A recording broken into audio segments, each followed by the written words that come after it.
the soaking pits, which was an old steel mill, or we used to go to French Creek. They called it French Creek, or the old Iron Bridge.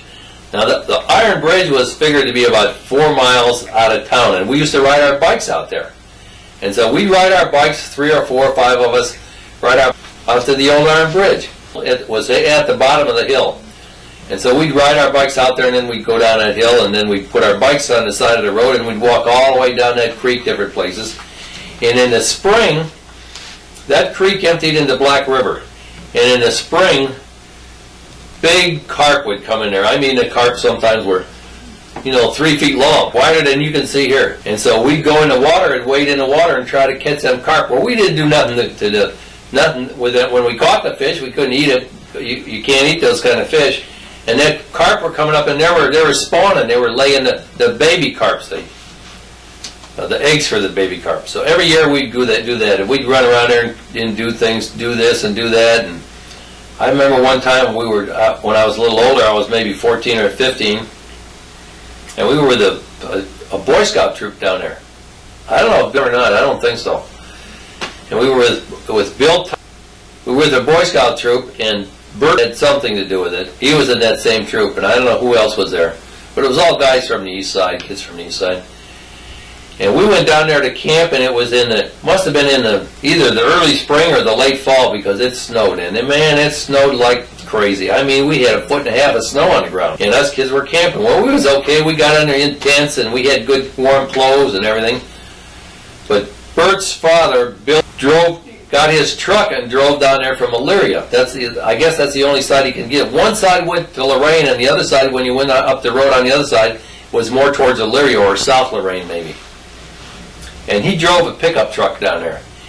And when he drove that pickup truck down there, he stopped back in there where we were camping at, and he followed all us kids, and he says, "Come on, I got to get you kids out of here." So we all got in the back of that pickup truck. Well, there was only a few kids could ride in the front. And all the rest of the kids had to ride in the back. Well, I got stuck right in the back, right against the tailgate. And I like the frozen. My ears, I think my ears got frostbit, because today, even to this day, if I get my ears real cold, my ears start turning white. One ear starts turning white. So I think my ear got just about partially frostbit at that time. And he got us out, and everything was okay. And I think that's another time we had bikes that they didn't have any chain guards and that, because the chain would rattle around when they went through that. So we just took the chain guard off. We rolled our pant leg up. So I was about 10, 12 years old, and I went with this other guy that lived on the east side there, Frankie, and we rode over to the railroad tracks, where the railroad tracks crossed Colorado Avenue, which is about 2 or 3 blocks down from where him and I both lived. He lived about 1.5 blocks over from me. We went down there. We rode our bikes out down the railroad tracks, and when we were riding down the railroad tracks, when these steam trains would come by, these guys had steam trains, and they'd always let that steam go right and try to scare us. Well, we were used to that, so it didn't scare us much. But anyhow, we went over there. We got up on these, climbed up one of these big high tension wires. Like we got over here beside the house, it's got steps going up the side, but you got to climb up there to get it. So we stood on each other's back and climbed up there and got on them steps. We climbed up there, and I was up on the top of that tower, tippy top of that tower, and I was standing on a metal rail across there, and there was another metal rail that was just about chest high to me, and I had my arms like this. And I remember having tennis shoes on. We called them tennis shoes in them days, And I had my arms like this over the rail, and I had a coat jacket on, and my leg was rolled up. My pants leg was rolled up quite a bit because it had been sticking in that chain.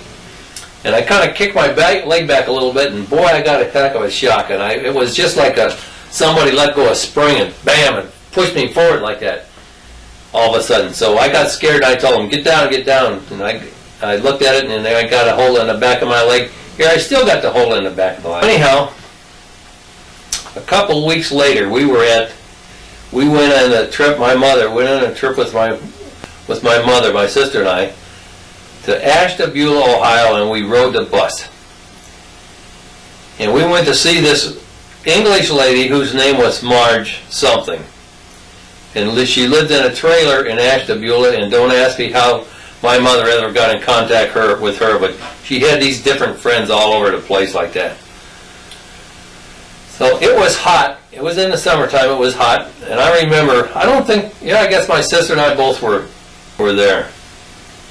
So I was laying on the floor in my pajamas. And my mother said to me, "My God, what did you do?" And I said, "Well, what's wrong?" Well, I hadn't been feeling good that day. I'd been kind of sick all day. And I looked back, and she showed me, she said, "Look here, what did you do with this?" And then the back of my leg where I showed you, and that whole thing was purple blue.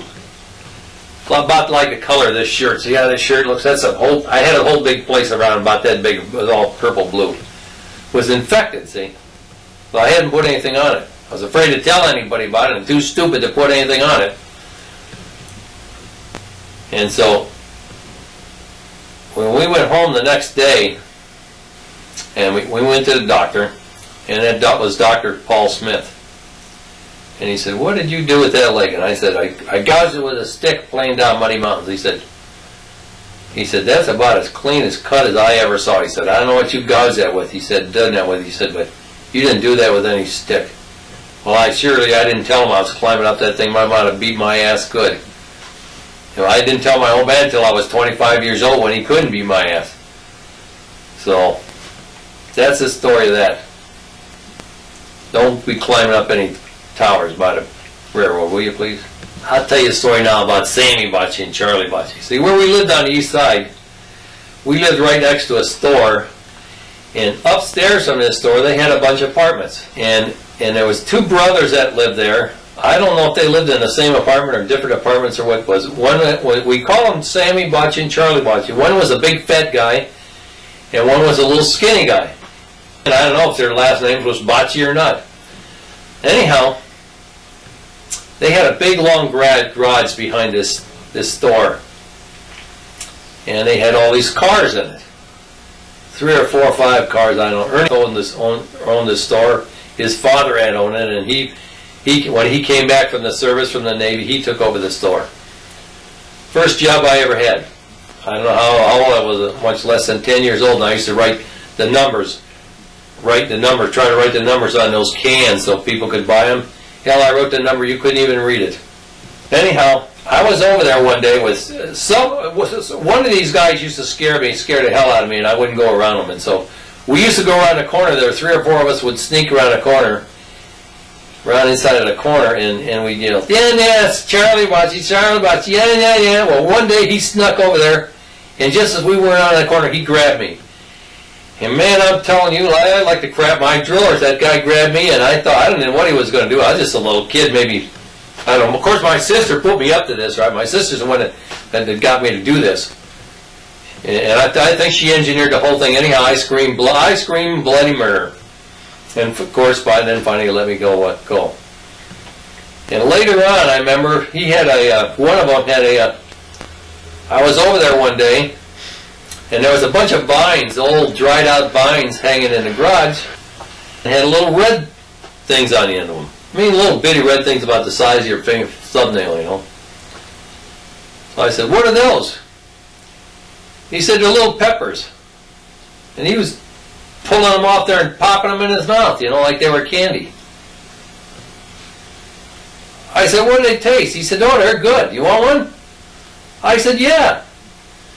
I popped that thing in my mouth, and man, my mouth like it caught on fire. I mean, that was hot. Oh, that guy could eat hot. That guy used to grind up those peppers and put them in his whiskey. That's how hot kind of stuff he could eat. I think it was a Hungarian guy. Anyhow, he popped them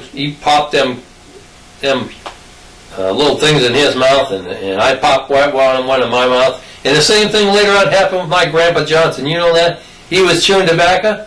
He used to chew red man tobacco all the time. I remember that. It had a big red Indian on the pouch of that tobacco. And I was over his house one day, and I said, "What's that stuff taste like?" He said, "Well, you want a chaw?" I said, "Well, I don't want too much." He said, "Well, you got to take a lot." He said, "If you don't take a lot, it don't taste good." So I took a big lump of that tobacco. I put it in my mouth, and I started saying, "Oh, God, that was awful." I like to vomit it right there.